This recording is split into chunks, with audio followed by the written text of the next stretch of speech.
जिनके इरादे मेहनत की स्याही से लिखे होते हैं, उनके किस्मत के पन्ने कभी कोरे नहीं होते हैं।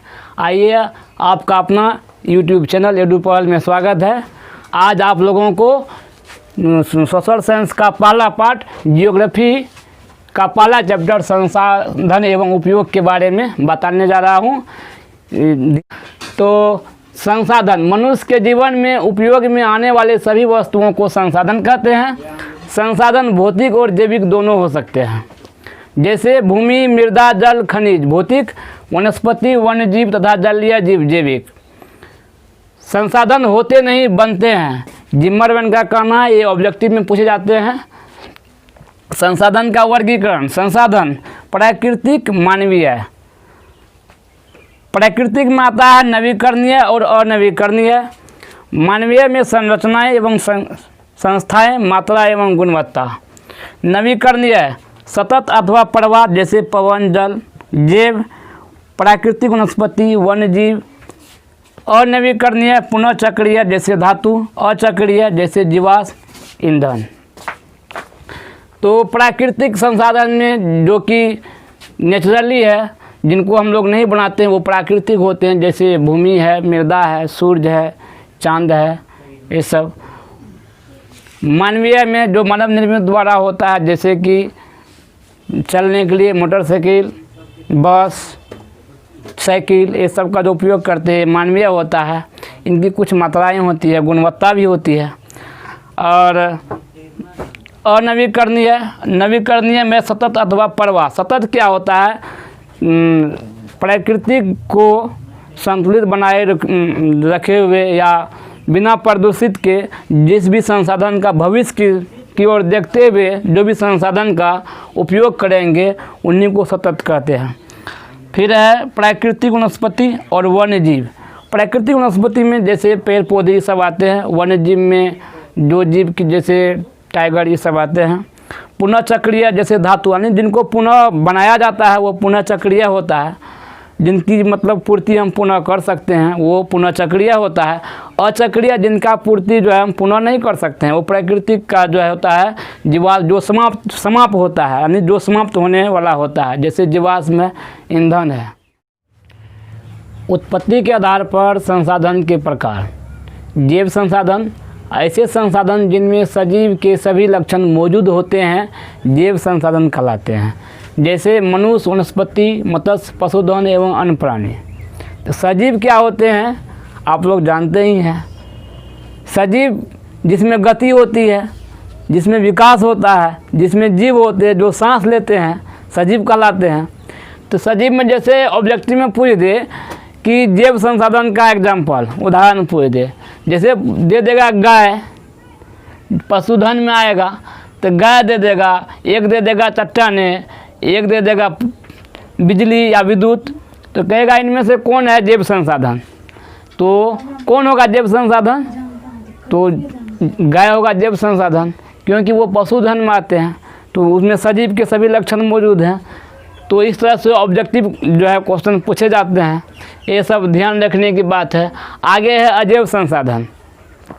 निर्जीव वस्तुओं के समूह को अजैव संसाधन कहा जाता है, जैसे चट्टानें, धातु एवं खनिज। तो निर्जीव वस्तु के बारे में जानते हैं, जिनमें जीव नहीं होते हैं, जिनमें सजीव के कोई भी लक्षण मौजूद नहीं होते हैं, उनको निर्जीव कहते हैं। तो ये सब चट्टानें, धातु या कोई भी धातु या कोई भी पदार्थ का नाम आएगा, जैसे लोहा आएगा या बेंज, कोई भी चीज़ आ जाएगा तो वो सब निर्जीव में आते हैं। फिर है उपयोगिता के आधार पर संसाधन के प्रकार।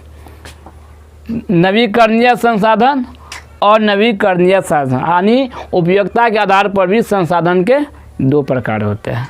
नवीकरणीय वैसे संसाधन जिन्हें पुनः प्राप्त किया जा सकता है, नवीकरणीय संसाधन कहलाता है। जैसे सौर ऊर्जा, पवन ऊर्जा, जल, विद्युत, वन एवं वन्य प्राणी। तो नवीकरणीय यानी जो ऊर्जा को हम खत्म करते हैं उनको पुनः प्राप्त, जैसे कि सौर ऊर्जा है। सौर ऊर्जा जैसे सूर्य उदय होता है, सौर ऊर्जा का जो उपयोग करते हैं, आज किए फिर कल करेंगे, यानी जब तक सूर्य रहेगा तब तक सूर्य ऊर्जा का प्रयोग करेंगे, जब तक पवन रहेगा तब तक पवन ऊर्जा का प्रयोग करेंगे, यानी इनकी पुनः पूर्ति होती रहती है। फिर है अनवीकरणीय संसाधन, वैसे संसाधन जिन्हें पुनः प्राप्त नहीं कर सकते हैं या कर भी सकते हैं तो लाखों वर्ष के बाद, करोड़ों वर्ष के बाद होता है, तो ऐसे संसाधन अनवीकरणीय संसाधन कहलाते हैं। जैसे कि जीवाश्म ईंधन है, पेट्रोलियम है, बहुत से हो सकते, कच्चे पेट्रोलियम होता है, ये सब बहुत होते हैं। चलिए आगे पढ़ते हैं स्वामित्व के आधार पर संसाधन के प्रकार। स्वामित्व के आधार पर भी संसाधन 4 प्रकार के होते हैं: व्यक्तिगत संसाधन, सामुदायिक संसाधन, राष्ट्रीय संसाधन और अंतर्राष्ट्रीय संसाधन। व्यक्तिगत संसाधन ऐसे संसाधन जिस पर किसी खास व्यक्ति का अधिकार हो, व्यक्तिगत संसाधन कहलाते हैं। जैसे घर, बाग बगीचा, अपना ज़मीन, ये सब व्यक्तिगत संसाधन है। जैसे कि अपना बाइक, अपना घर, अपना जो भी निजी चीज़ है वो व्यक्तिगत संसाधन में होते हैं। फिर है सामुदायिक संसाधन, ऐसे संसाधन जिस पर किसी खास समुदाय का अधिकार हो तथा जिसका उपयोग समूह के लिए सुलभ हो, सामुदायिक संसाधन कहलाते हैं। जैसे सामुदायिक भवन, तालाब, खेल का मैदान, मंदिर, मस्जिद इत्यादि, ये सब सामुदायिक संसाधन है। इन सब संसाधनों में जो जिस समुदाय का संसाधन है उस समुदाय के लिए वह संसाधन सुलभ होता है। जो जिस समुदाय का नहीं है वह जा सकता है लेकिन उसके लिए थोड़ा परेशानी होता है। फिर आगे है राष्ट्रीय संसाधन, देश या राष्ट्र के अंतर्गत उपलब्ध सभी संसाधन राष्ट्रीय संसाधन कहलाते हैं।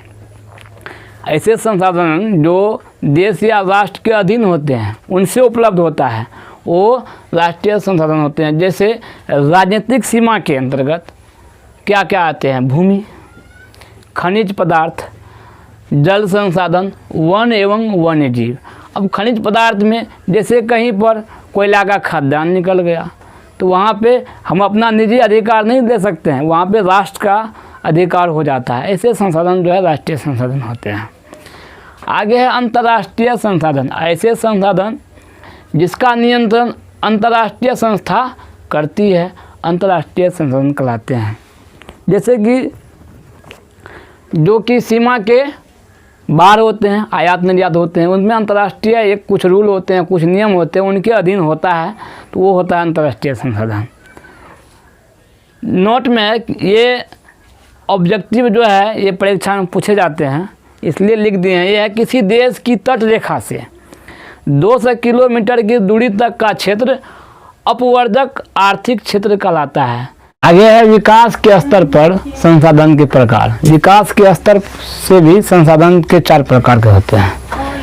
पहला है संभावित संसाधन, विकसित संसाधन, भंडार संसाधन और संचित कोष संसाधन।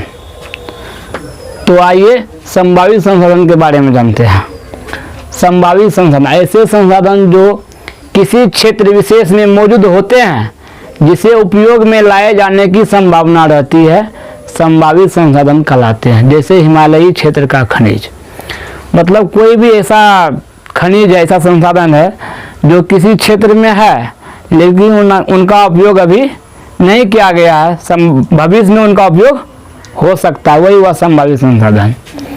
फिर है विकसित संसाधन, वैसे संसाधन जिनका विकास तकनीक और उनकी साम्यवता पर निर्भर है, विकसित संसाधन कहलाता है। गुजरात के भुज में सौर ऊर्जा का आधुनिक उपकरण बड़े स्तर पर लगाया जा रहा है। कहने का तात्पर्य हुआ कि जिनका विकास जो है तकनीक के आधार पर हो रहा है और आगे उनका जो है संसाधन के रूप में प्रयोग करने की पूर्णतः संभावना है कि प्रयोग में संसाधन के रूप में लाया जा सकता है। ऐसे संसाधन को विकसित संसाधन कहा जाता है।